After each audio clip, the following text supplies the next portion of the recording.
Le Maroc mise sur ses barrages pour faire face au stress hydrique, une politique visionnaire initiée il y a plus d'un demi-siècle par feu le roi Hassan II. Le barrage Moulay Abdelrahman fait partie des 145 ouvrages existants au Maroc. Noa Bazir nous en dit plus. Les barrages représentent un chantier stratégique de développement du Maroc après l'indépendance. Pendant la période coloniale, le Maroc était doté de quelques barrages irriguant seulement quelques régions spécifiques.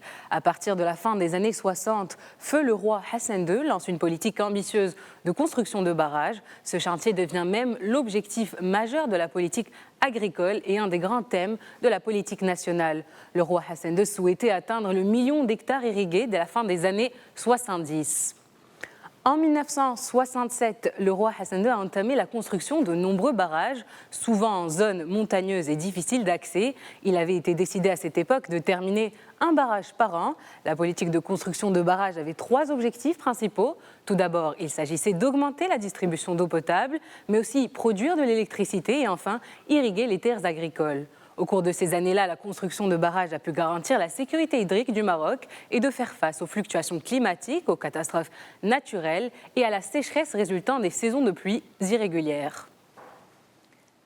Cette politique a mis en place aussi les bases d'une expérience pionnière et prometteuse en construction de barrages dans différentes régions. Cette expérience a permis d'avoir un impact positif sur la sécurité hydrique du pays au fil des années. Ces grands ouvrages ont mené le Maroc vers un rayonnement régional et international en termes de préservation des ressources hydriques. Cette approche a abouti à l'augmentation du stock d'eau disponible, à la rationalisation et à la gestion de l'eau au Maroc. Vous le savez, les barrages sont des biens publics. Ils servent à irriguer les terres agricoles, mais aussi sont essentiels à des fins domestiques. Ils sont régis par une stratégie de gestion et de planification des ressources hydriques du Maroc, en étroite corrélation avec le plan national de l'eau, qui se veut une référence pour définir la politique de préservation de la ressource vitale qu'est l'eau.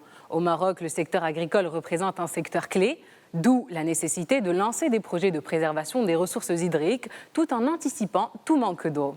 Dans le cadre législatif, le Maroc a adopté une loi sur la protection des barrages qui prévoit de garantir la prévention des risques liés aux infrastructures hydriques. Le texte vise à normaliser les procédures et à clarifier les rôles des intervenants dans la gestion des barrages. Le texte avait été adopté en 2015 et cible en particulier la protection des personnes et des biens contre les risques associés à la présence de ces infrastructures. Aujourd'hui, le Maroc dispose de 145 barrages grâce à la politique prônée par le roi Mohamed VI. Ce nombre passera à 179 barrages, prenant en compte les 14 grands barrages en cours de construction et les 20 autres prévus à l'horizon 2027. Actuellement, la capacité globale des retenues est de 18 milliards de mètres cubes et augmentera à 27,3 milliards de mètres cubes d'ici 2027. Le Maroc compte aujourd'hui 130 petits barrages, en plus de 20 en cours de construction. Il est prévu de construire de nouveaux barrages de ce type dans le cadre du programme national d'approvisionnement et eau potable et d'irrigation. Ce programme revêt une grande importance dans la mesure où la croissance économique nationale dépend de ses capacités hydriques.